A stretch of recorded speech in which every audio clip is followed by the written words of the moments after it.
Hello and welcome to FinSights, interesting conversations with smart people. This series is brought to you by FinClear, the Australian financial services technology company. If you'd like to learn more from thought leaders in technology and finance, head to finclear.com.au.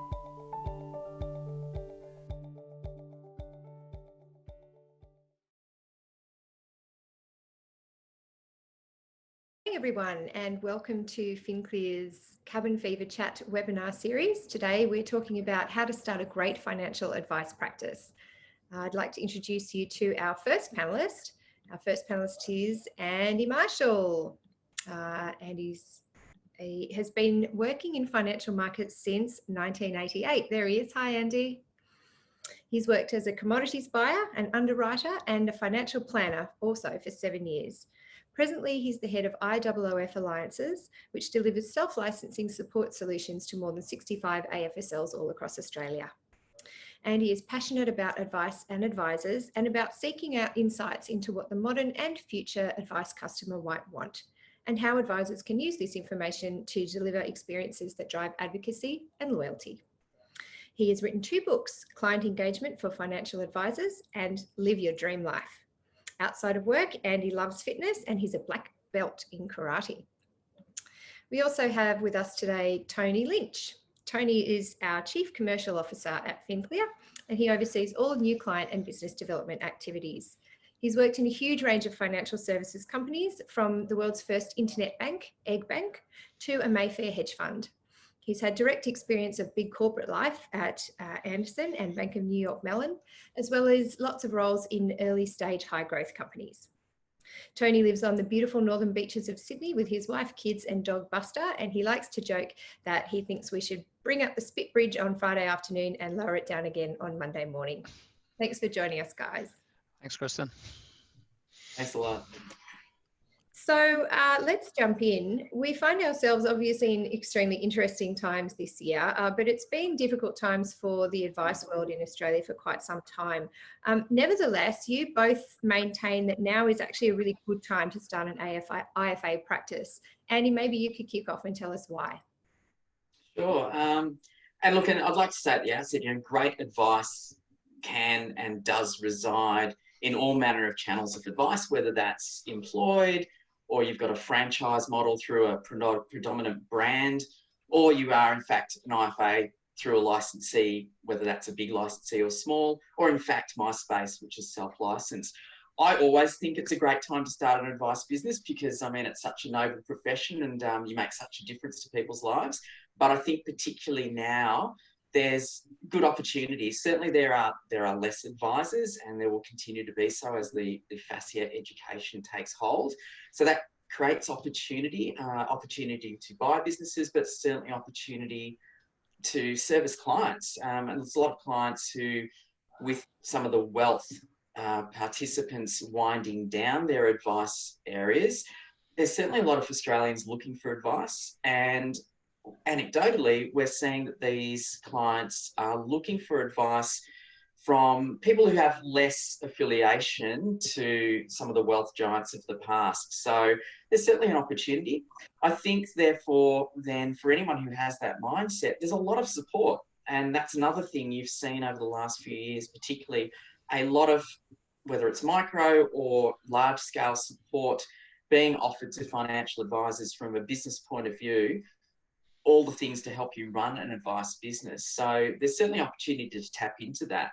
So if you've got the mindset to say, you know what, I want to take control of my profitability in a business, I want to start a business and make it a profitable going concern, and things like setting up service agreements, FASIA education, managing FDSs, grandfathering, the whole compliance regime, if those are things that don't burden you, if they're things that you go, I can actually manage that, or you're actually progressed that say you're going to deploy systems and processes and technology that will help you do that efficiently, then that's a great opportunity. It's a great business model. That's a great segue, Andy, into my question for Tony. You mentioned technology as being a facilitator and one of the reasons that it now could be a good time to start a practice. Tony, do you have some thoughts to add as a technologist? Yeah, look, I think, the world has changed dramatically in the last 5, 10, 20 years, definitely. If you think about financial services technology in particular, 20 years ago it was the preserve of large organizations and large banks because no one else could afford it. There was, things we now look at like apps and smaller pieces of software no longer or didn't exist in those days. You had to have a lot of money and spend a lot of development to get to a product, which is why, people like Macquarie Wrap and BT Wrap and those kind of platforms were very successful in the early days because they were the only ones who could afford to build that kind of technology. Whereas now there's technology everywhere. I mean, some good, some bad, some relevant, some not so relevant. And I think actually one of the biggest challenges certainly that I have in this market is actually trying to differentiate one piece of technology from another. What does this do versus that one? This kind of does that and kind of does that, but does it do that? And actually there's so much technology that I think we now have a new challenge, which is trying to pick the right piece for you. And there are certainly a lot of challenges involved in starting any business, let alone a highly regulated business like advice. Andy, what would you say are some of the top pitfalls that you can fairly easily avoid if you know what to look for? Yeah, I think that, and if I talk from a broader sense of starting an IFA practice, not just specifically licensed, you have to have an idea elements. So one is the overall business strategy. What's this business stand for? How are we going to face the client? So getting an idea in your head that what is this business going to do and how is it going to actually deliver it? What's the strategy for that? Which then really defines the culture. So you have to have an eye on the cultural and the HR piece, which then defines the advice capabilities that you're actually going to deliver to clients. And that can give you a unique aspect to engage clients, or maybe not. It doesn't have to be a unique selling proposition or something like that, some of the old language, but at least that you've worked on the capabilities that you're going to deploy to a particular client set. And then I think where the big one, and this sort of segues from Tony's point about technology, is how you engage the client. You have to make a deliberate decision about how you're going to do that, and that may entail deciding what your technology stack is going to be. And I think people need to do a lot of exploration on that, but not necessarily think that there is a silver bullet or chase the shiny new toy that might be on the market. So it's a real balance, and that's one place I would get a lot of advice around when you're deciding to set up your business. And the other area is compliance. I think that by and large, this is an area that you have to really actively participate in. I'm going to go out on a limb and I say it's an area that can be a lot of fun in the advice process if you're really clear on the processes that you're putting in place. And I think those two areas, the compliance area and how am I going to create efficiencies in the advice process, doesn't necessarily always lead you to technology, but certainly technology is an enabler of efficiencies. Those two areas are some of the pitfalls that people under-invest in those areas or under-investigate, under-resource it. Okay, some really good things to think about there. Tony, if I'm an advisor, where do I go to get this advice? Advice around starting a practice, you mean? Yeah. Yeah, it's a good question because there isn't one place to go.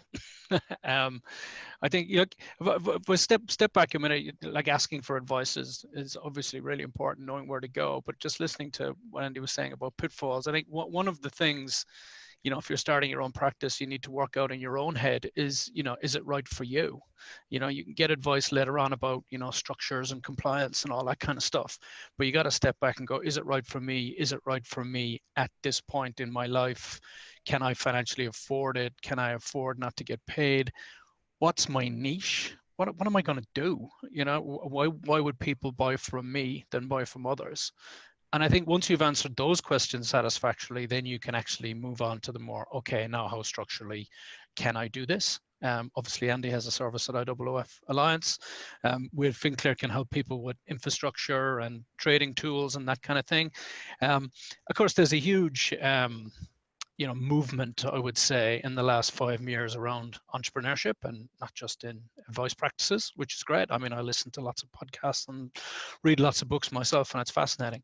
And I think there is a move away from, do I really want to be part of a big corporate all my life, or actually do I want some more freedom? Do I want to do my own thing? And that's great, but get it straight in your own head first, how that applies to you and your circumstances and how you're actually going to deliver it before you jump into, getting an FSL. That's really good advice. What do you think are some of the things that we can set in place if you're thinking about starting your own practice right at the beginning that can really maximize your chances of success, obviously ensuring that it's right for you to begin with? Is that for me? For Yep. Andy? Sorry, Yeah. Tony, please. Yep. Sorry. Yeah, look, I think it goes back to something I mentioned about niche, right? It's like there's a famous old Irish joke about, tourists ask for directions from an Irish guy in the middle of the country, and the guy's response is, well, I wouldn't start from here. And that's a bit like that starting a business as well. You got to work out exactly where you're going or where you want to go before you can work out what the business looks like and how you're going to do it. And I think and again, not just in financial advice, but in starting businesses in general, one of the biggest pitfalls is how are you different to everybody else? Lots of financial advisors have been successful and lots of them have failed. And I would wager that the ones who have been successful have been very clear in what they do and why you come to them, as opposed to going to someone else. Yeah, that's really interesting insight. Andy, you've recently authored a white paper on exactly this topic. When you look around at the AFSLs that you work with, what are some of the key things that the really successful ones have in common? Oh, that's a great question. And this was a really interesting piece, because doing that white paper, you can't help but go in with some preconceived ideas of what best practice is.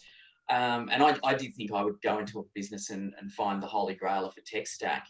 What it came down to was there was some real basic sort of fundamentals that they were doing. I think what they've really done incredibly well, and if I go back to the compliance piece for a start, particularly from self-licensing point of view, there was a culture of understanding why and how the law works, how that's actually going to work in the advice process that they thought suited their clients. And so that's a deliberate decision, saying we want to engage our clients in this way. How does that intersect with the law, with FASIA? How do we make that in a really engaging but also an easy process? So they had done that, and they talk about that and workshop that. And even if that's a small business, I mean, we're talking under 5 key people in a business, it was still an area that they were really discussing openly. And it was a constant dialogue in the business, particularly around what's good advice, what's bad advice, how does this intersect with the way that we do advice and the processes that we have in place. It was a continual process improvement. So that was definitely evident from a compliance point of view.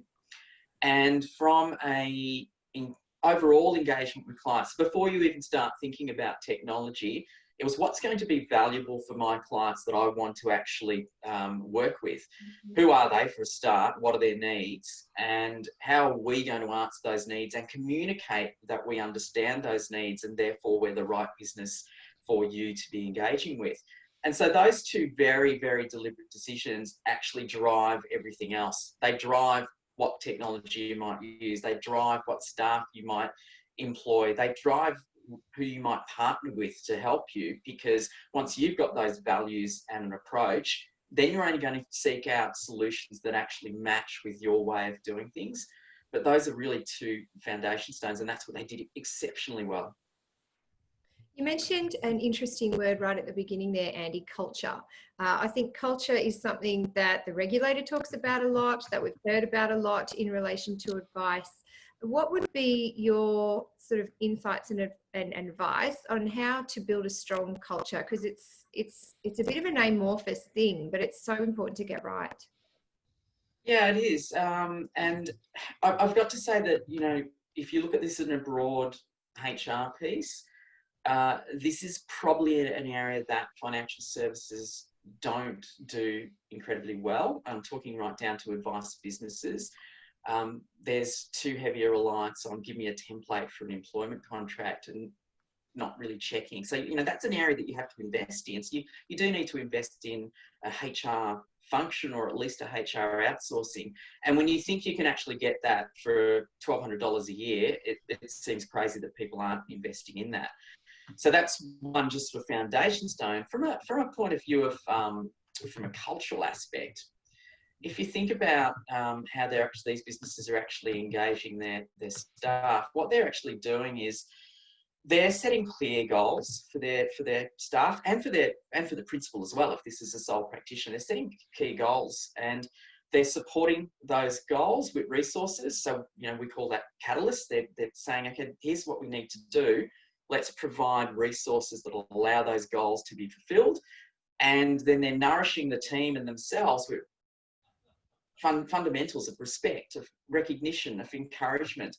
And these are all things that are lived in the business. So I think that there is a purposeful approach here. So there's two real things here. Is that yes, there's a formulaic method of a HR policy and a framework that is an attractive workplace culture, but then there's got to be a fluidity in that workplace to deliver your strategy and your value proposition. So if you've defined what it is that's going to make this business successful, and you've got a defined strategic goal, and you're making investment into that business, which is resources, whether that's time or money, to achieve that transformation, then you will attract a better caliber of people into the business to have that sort of discussion with you or to come along that journey. So I think those key elements are just spending time on it and defining what the culture and the values of the business are, which should be aligned to the purpose and mission of the business in terms of the clients that you actually want to serve. That's really interesting. Tony, you've worked all around the world in businesses of all sizes. What are your observations around culture that you think are important to get right from the outset when you're starting a business of your own? I think Andy hit the nail on the head early, talking about HR and culture. HR is not culture, and culture is not HR. And having a robust HR system and having lots of policies and procedures is not culture. I mean, I'm sure there are many like me who are just watching aghast at one of our largest financial institutions this week and the cultural issues that they are having. I'm sure they would look at it and go, but we paid lots of money for HR and we have lots of policies and procedures and we did all these reports and everything was okay. But that's not culture. Culture is basically, it's how we do things around here. It's what's acceptable and what's not acceptable. It's how we act. And obviously culture is different depending on the size of the organization, because it has to be.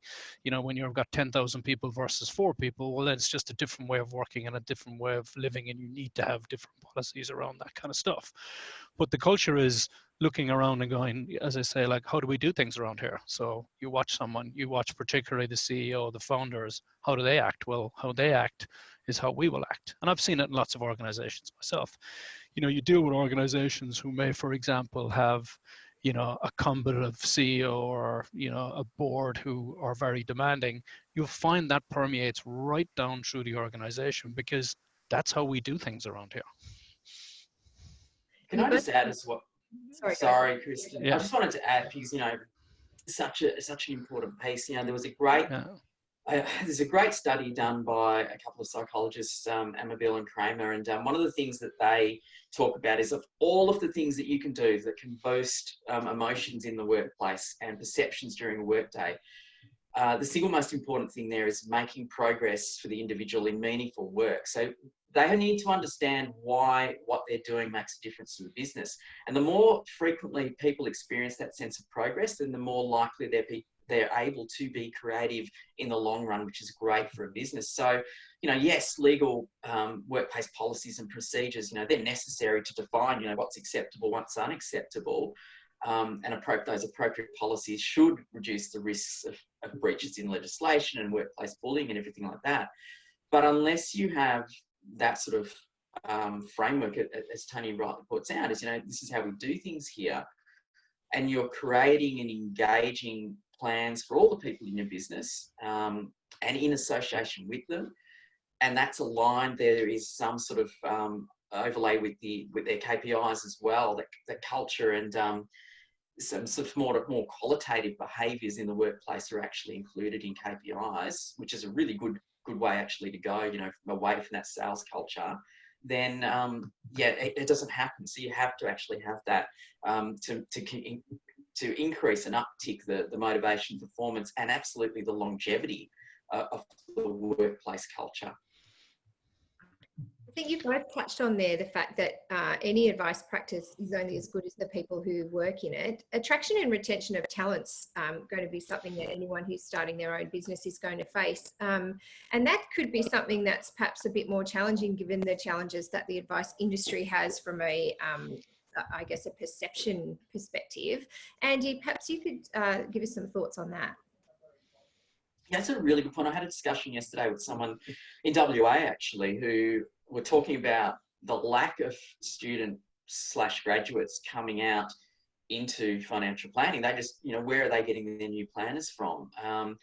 So I think that there are some organisations out there, such as Striver. I mean, Alistair Barr sort of runs that in terms of presenting graduates, really showcasing that financial planning is a great profession to get into. So hitting them at the universities, introducing them early into financial planning businesses, having speed dating events and things like that to try and attract new team members or the advisors of the future. So it is a really tough one. You do wonder where the new advisors are going to come from, and particularly the capacity of businesses, particularly a small business, to bring on people into the profession because of that professional year. So I think this is a big challenge. I don't really have an answer for it. I mean, I can define and say, you can have a strategy around your business which can actually help you. If you've got an ambition and a business purpose that's easily articulated, then that does help attract people into your business. But unless there's people to attract, it's very hard. So this is a real challenge. I think this is a challenge. I thought this year would be the challenge of PI for small businesses. As it turns out, I think, good staff and good people is going to be the challenge of the next few years. What do you think about that, Tony? You're in charge of attracting people to work in businesses over much of your career. What are your thoughts? Yeah, look, I was thinking about that there, and I just quickly looked up a quote that I always remember from, it was from an author called Seth Godin, who's a marketing guy who I read a lot and listen to a lot. And he said, people do not buy goods and services, they buy relations, stories, and magic. And it's true, right? You can buy stuff anywhere, but you choose to buy things from a certain place because you like the story, you like the relationship. It's not just about the product, it is about the people. And I think it's the same if you're trying to attract people. And look, I have a 15-year-old who's going into year 11, so talking about all subjects and all that kind of stuff. Most of the kids just don't know what to do. They're not, they go, well, I'll do engineering because I'm good at maths, or I'll do English because I'm good at that. But there is something around, I think, promoting professions a bit more, and not just being about be a financial advisor and give financial advice, be a financial advisor and help people plan their lives, have great relationships with people for many years and work with them for a long time, help them to buy a home, to put their kids at university. There's a different spin on it. Someone that might sound a bit dramatic, and maybe it is, but if you are going to try to get the message out there, I think it has to get out there in the language of a different generation to us. And I think the new generation is, maybe I'm being a bit idealistic, I think they are less about money and rewards, certainly initially, and more about what am I doing and why am I doing it and what's the story around it. Okay, thank you, Tony. That's fascinating. Let's turn back to this slightly drier but very important piece of an advice practice. And Andy, you touched on it a little bit before. Let's talk about compliance. It's something that can be really difficult to get right, but is obviously very critical.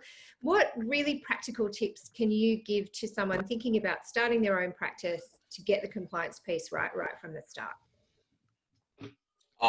Yeah, look, this is my pet area, because first of all, you absolutely need to resources. Let's talk about the reality here is you can start a practice and you could not worry about compliance. Say, I've always been compliant. I've always got great audits. So it's just going to flow naturally in my business. The reality of that is no, because particularly in the self-license space is you're now the responsible manager. So you need to have a set of policies around how you're running your AFSL. your capabilities as an RM, what you're keeping up with, a whole array of policies around monitoring and supervision, etc. And these are all things you may have got from your dealer group in the past, and that's what you were templated against. Whereas now you've got such fluidity on this, you actually are not only responsible for having that set of policies, but also maintaining it and showing and demonstrating that these are actually live things that you do in your business. So you can go a couple of ways here. You can pay no mind to it at all. You could do it on the cheap, a do-it-yourself type approach where maybe you get a newsletter from a compliance consultant once a quarter, half yearly. Maybe you get an annual check where someone comes in and tech checks off, yep, you've got those policies, tick, tick, tick, reviews a piece of advice and goes on their way. For me, that's not adequate. I think any business starting and investing in the compliance piece needs to invest between 3 and 5% of their revenue in a compliance program.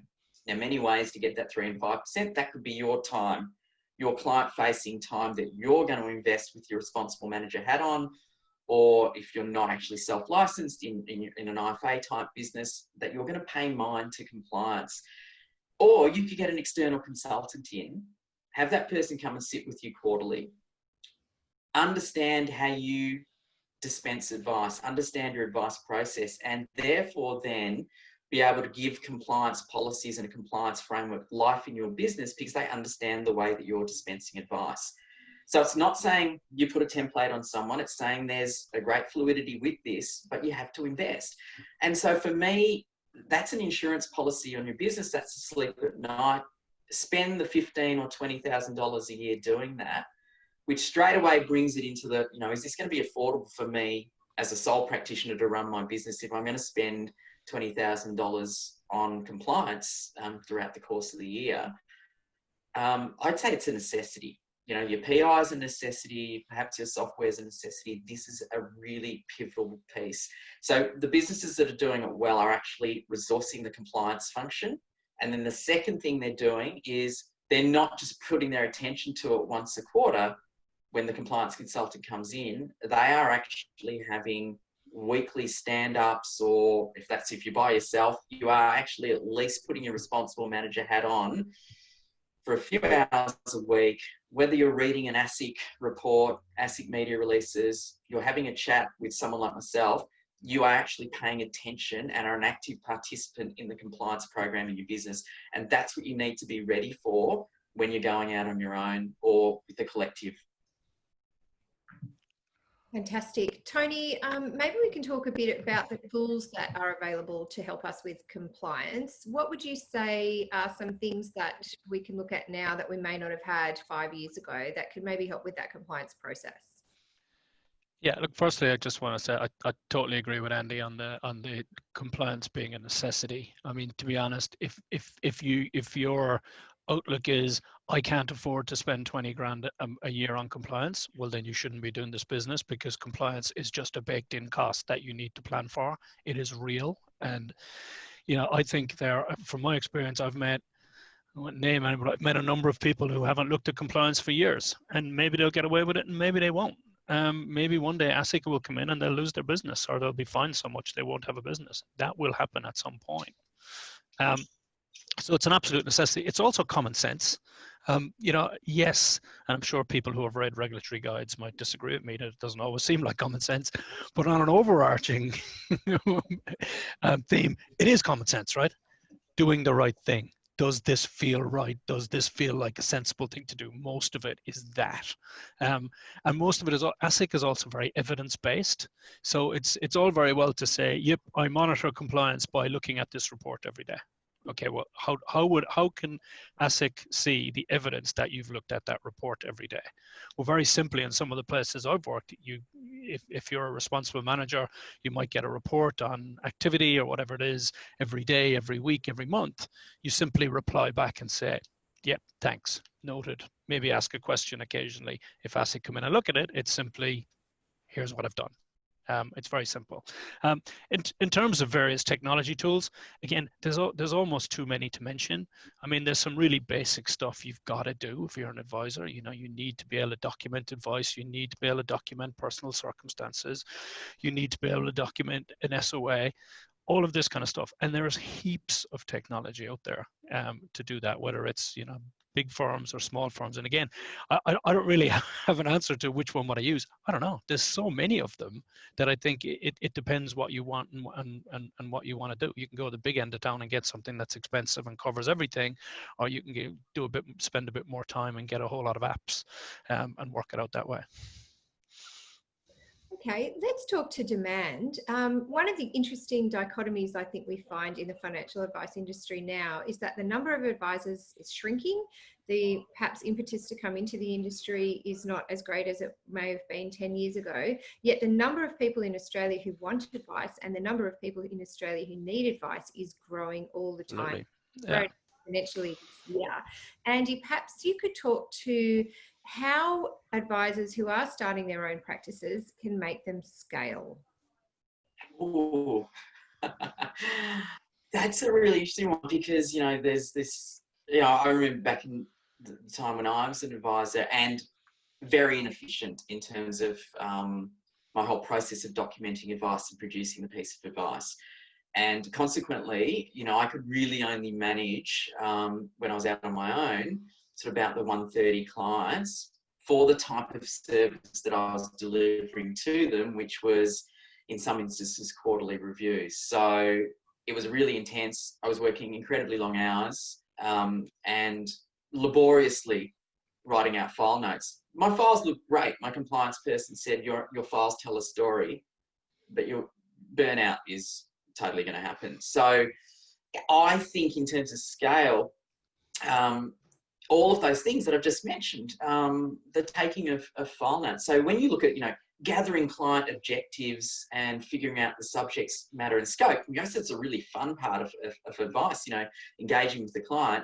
There are tools that you can do. Like I love sitting across from a client and talking, but do I need to laboriously write file notes after the meeting? Can I record?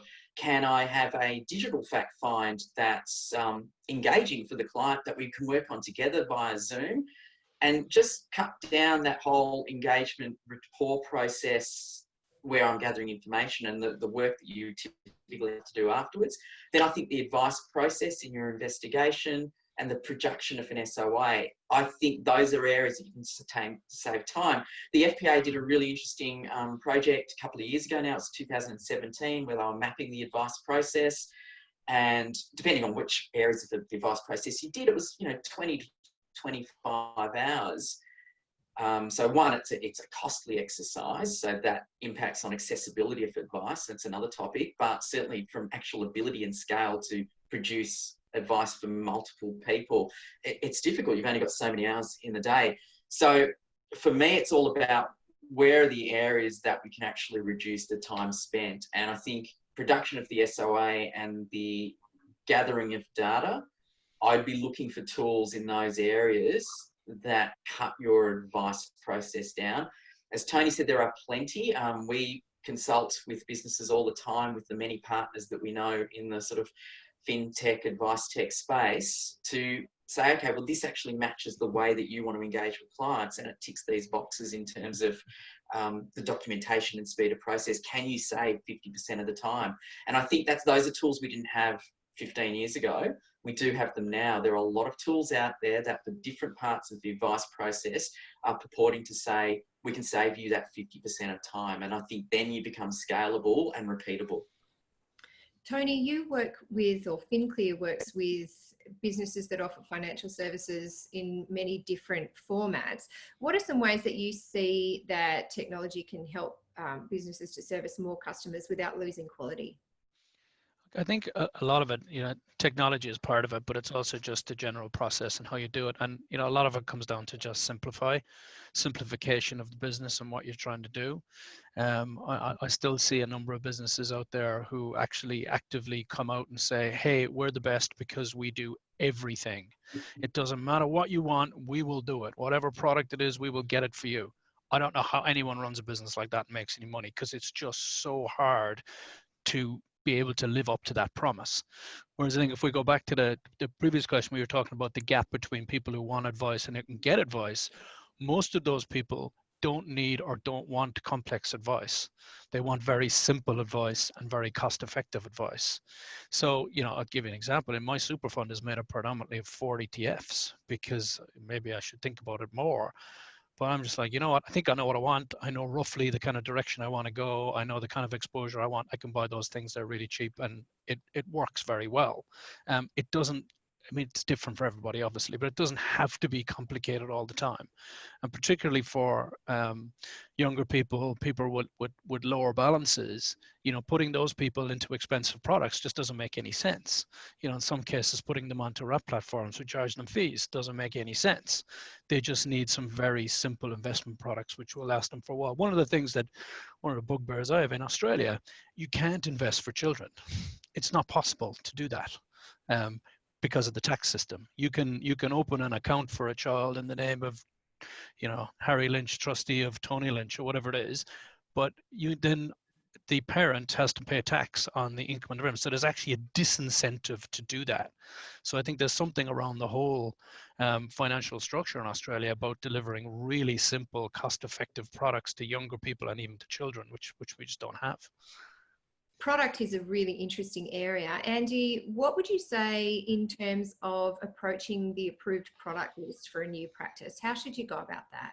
Oh, that's such a great question, because that's one that's often forgotten. You have to, you've got to resource this, because so now you're going to manage your own APL. So what do you do there? You could outsource that. You could purchase a ready-made APL that's backed by a research team, and so therefore, as long as that philosophy of the APL and putting the APL together matches yours, and then you can invest in your own tools around that, whether it be that a Lonsec, Morningstar, whatever you want to invest in. The really key thing here, however, and I think this is a great client engagement piece as well, is documenting your investment philosophy and process, also documenting your advice process as well, and then resourcing yourself with the tools around that. So if you're taking the responsibility for your APL, you're running an investment committee. You have to have an investment philosophy and process. You've got to document that, record that. Do you get an external consultant in? If you're running an investment committee and all you're doing is getting a few BDMs to come in and talk to you about their product, I'm not going to suggest that's going to cut it.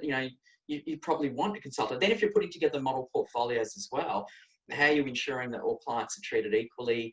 How are you making the changes? That is a huge process. Now, there are some brilliant businesses who have employed people in their business who have those qualifications, and therefore then run the APL, run the model portfolios. Great. There's other businesses who've outsourced that to asset consultants, large or small. This all becomes a bit of a scale game as well. How much money do you actually have to spend to that? But at the very basics, if you can, and there's plenty of people who will offer this as a service, if you can actually say, look, I want to use your APL, and I believe in the philosophy and process you go around doing that adheres to my process, then you can do this, for $10,000, $15,000. And now you've got some robustness, but you do have to approach that with a mindset of like, I have to document an investment policy and process, and then adhere to it and show how I have been adhering to it. And some people do forget that. They might just go, I'm just going to put anything that's Lonsec recommended and above. Okay, but could work, but there's a difference between that and what best practice is. Really insightful. We've got a question, and if anyone else has a question, please feel free to type it into the Q&A box that you see below. We've definitely got some time for questions at the end, but let's throw this one out because I think it's really interesting. And maybe Annie, if you could take this one. What's the main reason that you see advisors leaving a large dealer group to be self-licensed? Okay, so there's the main reasons that they tell me, and then the main reasons that you uncover. The reasons that I love is when someone says, we don't fit the model anymore. This is how we want to engage clients. This is the technology that we want to deploy. This is what we want our business to stand for. And consequently, we think, therefore, we've outgrown the way the licensee wants to do things. And I'm like, okay, these are valid reasons. And we're at a scale that allows us to do that. And so we've been thinking about this for a long time. You know, suddenly we're ticking boxes here and saying, okay, you're wanting to do something that's different to what the licensee is now saying is the process that they want. And I totally understand licensees are protecting everybody, so they have to have a process that you adhere to. And you may not fit into that process. And that might be as simple as you want to use pieces of technology and different types of engagement that the licensee doesn't want you to use. And by using those, you believe you're going to get a different result for yourself and your clients, a different advice proposition. And maybe you want to deploy different solutions. I mean, these are good reasons to investigate. The reasons that we often get are, my fees have gone up. They're making me put everything into a piece of software. The compliance regime is crazy. You're going to have to use software when you come out and self-license and start your own business. So, and best practice is probably put everything in that software. And now you're responsible for the client's regime, and the laws don't change when you're out there self-licensing. You're still following the same laws. So yes, you might have some flexibility around the look, feel of your SOA, the types of advice that you give. But if you're trying to escape a compliance regime that you think is burdensome, you're now taking responsibility for that. So I don't think it's a great reason. In fact, the responsibility, I believe, is greater because it's now you're the responsible manager for that whole governance program. And if it's just costs, there's a reality here is that licensees need to increase their costs, and getting out of being self-licensed, particularly for a 1 or 2 AR business, is not necessarily going to be a cost-saving exercise. So those reasons, you know, don't really stack up. But the differentiated advice proposition, the brand building, the client positioning that you want to go for me, that's all talking about a business that has a mission and an objective, and then a validity for potentially being self-licensed. Awesome. Thank you, Andy. We've got one more question, which I'll throw to Tony. What are the biggest mistakes that you see practices or advisors making or not considering when moving from a large dealer group to being self-licensed? Very similar to what Andy just said. I think one of the main reasons that people, maybe I'm being cynical, leave dealer groups is they feel that the dealer groups is charging them too much and they're not getting enough slice of the pie. And then they leave and think, that's fine, I'll do it myself, and realize very, very quickly that it is way more expensive and way more difficult than they thought. It's not impossible. Lots of people do it successfully, but it's just about having that realization when you start. There's a whole lot of stuff you had when you were at a dealer group or a bigger organization you no longer had. You probably took it for granted. When you get out your own, you're probably suddenly reaching, going, where's that thing that I used to, oh, that's not there. Now I have to do it myself. So I say not impossible, but this comes back to what I said at the start about planning preparation. You got to make sure you got to do boring things like budgets and forecast and work out how you're going to make money. And as part of that, remember to pay yourself, because people often forget about that. They think, oh, it's fine, I can do it for this much. Oh, I got to pay myself. Okay, great. I just have one last question. We're running close to time now. But, you know, they say it takes a village to raise a child, and we know that it takes a great network to build a business. Where's the network if you're a financial advisor? Are there associations that everyone should join? Are there informal networks that people should get involved with? Where do you find the people that will help you succeed? Look, a really good question. And I think like any network that you would form or want to join, you have to have some shared values and beliefs. So this is the funny thing, you know, because I run a self-licensed community, and you know, one of the tenets that we say is an advantage of being with us is that you have a community. Now, I'm not a fool. You can get a community anywhere. I mean, there's plenty of associations you can join. I mean, depending, there's the XY Advisor, there's lots of different groups, there's the larger associations, of course. I mean, you can get, with some investigation and some input from yourself, you can form a network with anyone and get some access to things. So there's plenty to join. I think the point here is you need to be an active participant in them and extract value and give back value. And I think that's it. Your community that you decide to join, be really clear on what the value of that community will bring to you, what you can bring to that community, and match them to your values and the way that you want to run a business as well. I think all of this process for the client, ultimately of you, that they're looking to extract value from your services, and you're looking to deliver value at a profit. Similarly, when you're choosing a community, you need to go in with it saying, what's the value that I can extract here? And what can I contribute back? Because it does need to be a two-way street. So yeah, I think you can get them. There's plenty. I mean, there's plenty of services like myself out there, and you just need to assess. Where do I match? Where do I fit best? And do I need any extra communities? You've nothing to say. You only have to be a member of one. You can be a formal sense in terms of the services that I provide, and that's a community. And then you can have some informal communities as well. It's all about what's going to add value to your business. What do you think, Tony? Where do you go, or where would you advise people to go to find a great network to help support them in this endeavour of working okay? Yeah, I'm kind of with Andy again on this one. It was a friend of mine who works in customer experience said this to me recently around communities. He said people tend to consume a lot more than they contribute. And that's a really big issue with any kind of network or community. I think many people join a network or a community thinking, this is great, I'm just going to get lots of stuff. But of course, unless everyone contributes to the community, well, then they're not going to get a whole lot back. And you actually tend to have one or two people speaking and everyone else sitting out, so the people speaking get discouraged. So the best communities I've seen work are the ones where it doesn't have to be big, it could be small, but it's got people in it who are all really have like a shared connection and bond and trying to do the same thing.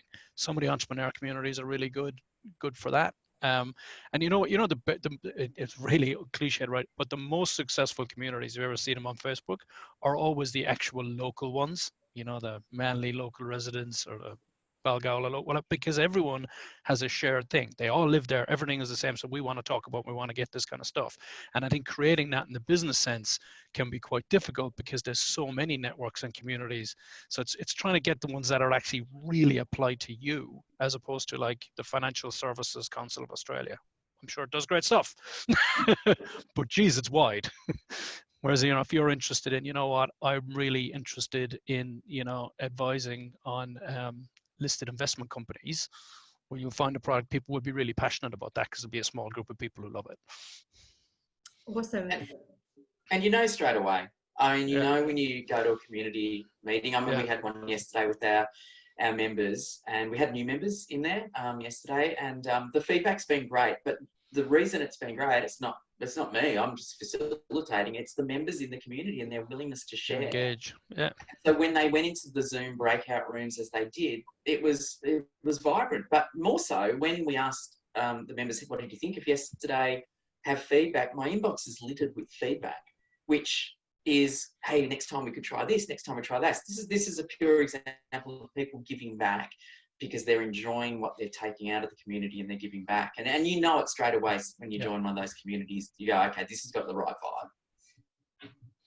Fantastic. All right, we're almost at time. I'd just like to take you both back, Tony, maybe starting with you, to the title of today's chat, which was around how to start a great financial advice practice. What are your closing remarks for people here today? Look, for me, it's actually, although there's lots of technical stuff around starting a practice, it is really all around what is best for you and your life and where you are in your life, whether you're starting a financial practice or any business. It's all about, I know this is going to sound a bit idealistic, it's about you, who you are and what you want and how that's going to work for you, as opposed to some, idea you've read in the magazine. So think very, very carefully about what you want and whether starting your own practice will deliver that for you or not. Perfect. Great advice. Andy? It's incredibly rewarding and satisfying. It's a hell of a lot of fun. I know I've gone, oh, scary. You've got to spend this on compliance or you've got to spend this on investment. You've got to resource it. And there's nothing to say that you can't investigate this and stack it all up and go, you know what? My dealer group licensee actually does offer pretty good value. And if not, there's plenty of dealer groups, licensees out there you might be a better fit with. And so it's about doing that investigation and saying, what do I actually need to deliver and how's that going to be supported? And if I choose to do that myself, where can I get the support and the guidance on that? And the main thing is you get what you pay for. You can do anything on the cheap, but that doesn't necessarily end up well. So I'd be very careful about that. I'd be doing your maths, doing investigation, exploring what it is that you want to build and who can best help you support that. Get some advice, have some discussions, and just weigh up the options. It really is an exciting time to be in advice. I know there's a lot of pressures, and advisors are working incredibly hard, and particularly through COVID, they've just gone above and beyond for clients. It's just amazing to see. But I think that's the beauty of the job, is that you get to do that with your clients. And so if you want to hang up your own shingle, there's plenty of people who support you doing it. Awesome. So get excited. All right. That was a great chat. We're at time now, so I'll say goodbye. Thank you so much, Andy. And thank you so much, Tony, for today. If anyone in the audience has any further questions, feel free to reach out. We're happy to take them one-on-one later, but we'll say goodbye and have a great day. Thanks, Kristen. Thanks all.